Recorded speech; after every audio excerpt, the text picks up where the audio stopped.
Hello, friends. It's so good to have you here today. How's your week been? I hope it's had moments of peace and joy, even if they were small, a warm smile, a kind word, or a quiet moment to catch your breath. But maybe your week has been heavy, full of challenges that feel like they just won't let up. If that's where you're at, I want you to know you're not alone, and I believe today's message will speak to your heart. Have you ever felt like life is throwing one thing after another at you?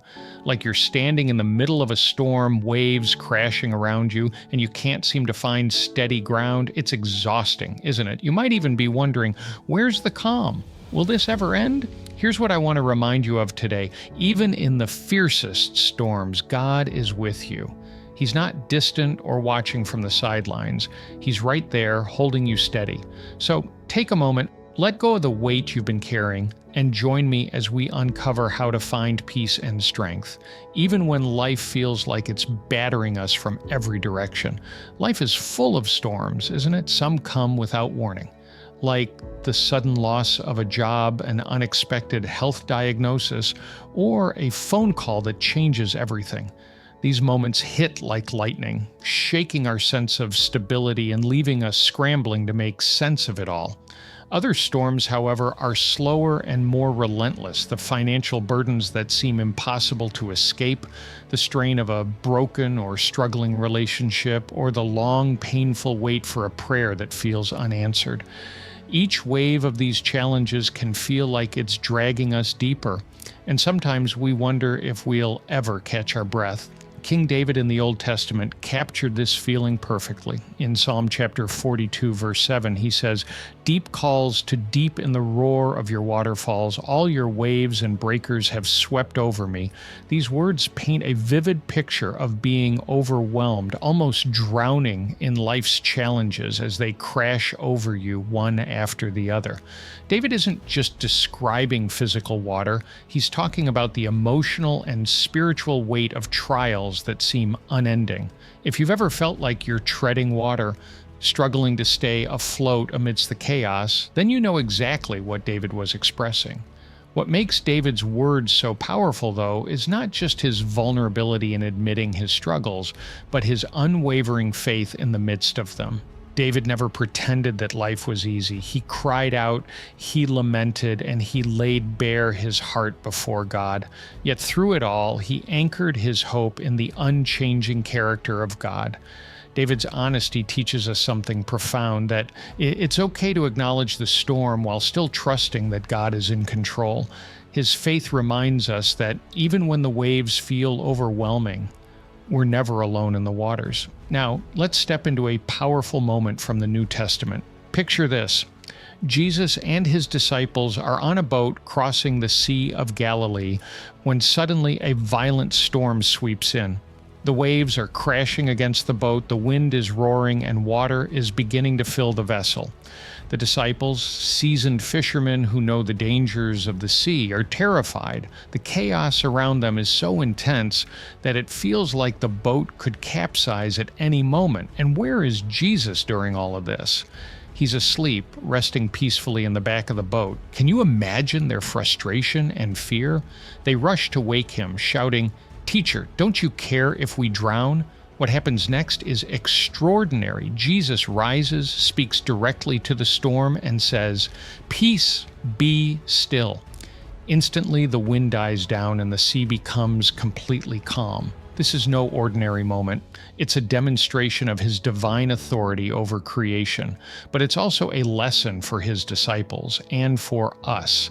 You see, Jesus didn't rebuke the storm until after addressing their fear. He asked them, "Why are you so afraid? Do you still have no faith?" It wasn't just the storm around them that Jesus wanted to calm, it was the storm within them. This story is a reminder that while Jesus never promises a life free of storms, he promises his presence in every storm we face. Here's the part we can't miss. The same Jesus who calmed the raging sea is in your boat too. His presence is constant, his power unchanging, and his care unwavering. But the question we need to ask ourselves is this: are we trusting him, or are we like the disciples, letting our focus be consumed by the storm? It's easy to get caught up in the chaos, to panic when life feels overwhelming. Yet Jesus invites us to shift our gaze from the waves to Him, trusting that no storm is too great for the one who speaks peace into existence. Let's take this idea and bring it into the world we live in today. A powerful example of someone who faced life storms head-on is Dr. Ben Carson. Long before he became a world-renowned neurosurgeon and a public figure, Dr. Carson's early years were marked by overwhelming challenges. Growing up in poverty, surrounded by limited resources and opportunities, he could have easily been defeated by his circumstances. On top of that, he faced struggles with low self-esteem and anger issues, challenges that many of us can relate to in some form. Yet, in the face of these storms, he found an anchor in his faith in God and a determination to persevere. Dr. Carson often credits his faith as the foundation that gave him clarity and strength during the toughest moments of his life. In one of his famous quotes, he says, "Through hard work, perseverance, and a faith in God, you can live your dreams." These words weren't just rhetoric, they were born out of lived experience. His journey from being labeled a failure as a young boy to becoming one of the most respected neurosurgeons in the world is a testimony to what God can do when we trust Him through the storm. Carson's story is a vivid reminder that while life's challenges may be overwhelming, they don't have to define us. With faith and perseverance, the storm can become a stepping stone to something greater. When we hear stories like Dr. Carson's, it's hard not to think about the disciples in the boat with Jesus. Much like them, Dr. Carson could have let fear and discouragement consume him, but instead he chose to look beyond the chaos of his circumstances and fix his eyes on God. That shift in focus allowed him to find calm, direction, and purpose, even when the world around him seemed turbulent. His story encourages us to do the same, to trust that the storms we face are not the end of the story, but a chapter in the greater plan God is unfolding in our lives. When we lean on Him, we find that even in the storm, He is working for our good and guiding us toward His purpose. Being still is one of the most challenging things to embrace, especially in the midst of life's storms. Everything around us, our circumstances, our emotions, even the well-meaning advice of others, often pushes us to act, to fix, to figure it all out. We feel the pressure to stay in control, even when we know deep down that control is an illusion.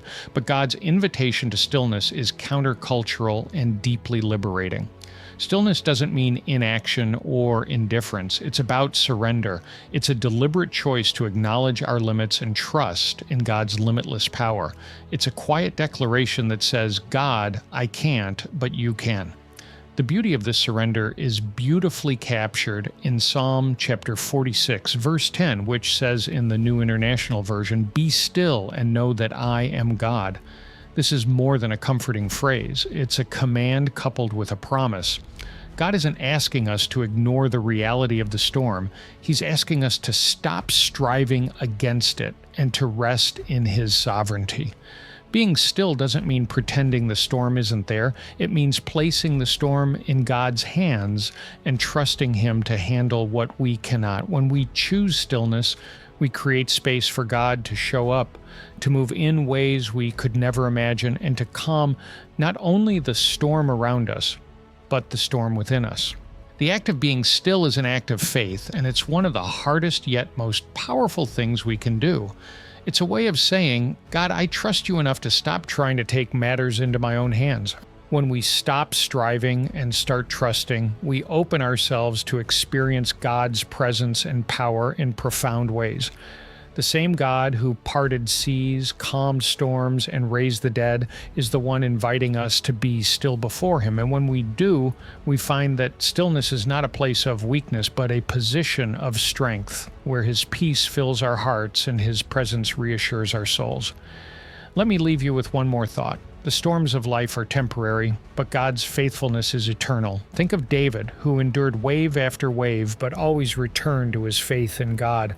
Think of Jesus calming the storm, not just for the disciples, but for us, showing us that His power is greater than anything life can throw at us.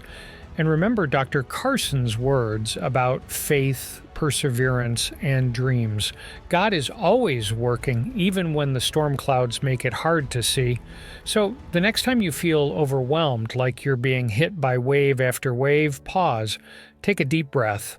Remember that Jesus is in your boat and He's already spoken peace over your storm. Let's close with this powerful promise from Isaiah chapter 43, verses 2 to 3.